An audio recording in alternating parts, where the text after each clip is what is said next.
Et là vous vous dites, mais qu'est-ce qu'il fait Nico là? Qu'est-ce qu'il y a dans le crâne? À quoi ça ressemble son truc? Eh ben je vous explique ça tout de suite dans la vidéo.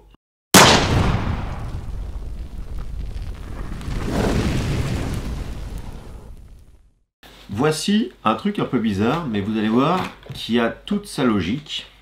Ici, les 38 que j'ai rechargés pendant une vidéo avec différents rechargements pour tester un peu la dose de poudre avec les repères ici de ce que j'ai fait, que je vous montre pas tout de suite, vous verrez ça plus tard. Ici vous voyez donc une cible avec différents endroits. Alors je vais peut-être faire avec des plus petits patchs, j'ai trouvé ça là il y a peu de temps, c'est encore plus petit, plus précis, ça c'est des shoot and see, c'est-à-dire que quand on va faire un trou, la peinture va sauter, on va voir en jaune autour exactement où on est. Et j'ai préparé cette arme qui est un 357-38 avec peu de recul parce que c'est un Rhino, donc le canon est en bas. Si vous regardez, le canon est en bas au lieu d'être en haut.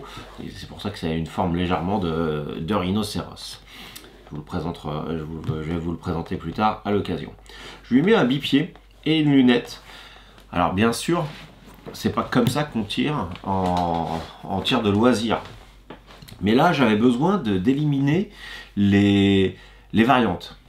Les variantes, c'est quoi? Bah, le truc le moins fiable, c'est le gars qui tient la poignée, hein, clairement.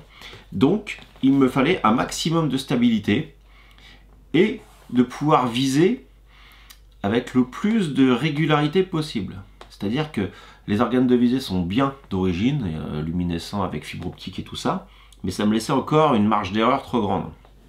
Donc en étant posé comme ça, parce que normalement mon stand va recevoir un bipied, enfin va recevoir un chevalet, mais pour l'instant je compte sur moi et donc j'ai mis un bipied de carabine et une lunette grossissante x10. Bon, je ne me servirai pas du x10, mais une lunette grossissante. Ce qui va me permettre de pouvoir m'aligner très précisément sur chaque cible pour chaque dose. Je vais tirer 5, puis 5, puis 5 avec différentes doses et on va pouvoir avoir un vrai comparatif.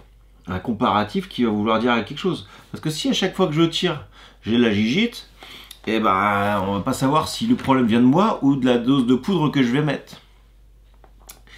Donc c'est pour ça que je voulais faire cette petite vidéo très courte pour expliquer un peu ma façon, enfin dans laquelle façon va être fait toutes les essais de tous les rechargements un peu, ou même pas forcément des rechargements, je vais faire des vidéos aussi avec simplement en changeant un paramètre, c'est-à-dire la poudre, ou en changeant les amorces, ou en changeant les ogives, et on va pouvoir voir à chaque fois la différence, mais très précisément.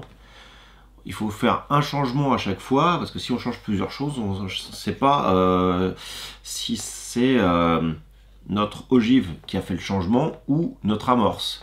Même principe, on va regarder aussi différents étuis différents. Et donc là, avec ce phénomène-là, je pense pouvoir répéter durablement chaque tir absolument à l'identique et on n'aura vraiment que la dose de poudre qui va changer, quoi. Voilà. Si vous avez des idées de vidéos, si vous voulez que je teste différentes choses, n'hésitez pas, on va faire ça en vidéo. Donc je vous annonce, hein, la prochaine vidéo ou celle d'après sera un test des 38 spéciales rechargées ici. Et ensuite, on va faire aussi un test avec différentes amorces. Pour l'instant, j'ai 5 amorces différentes, 5 marques d'amorces différentes.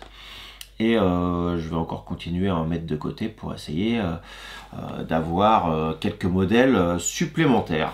Donc voilà, pour ce qui était de ces explications.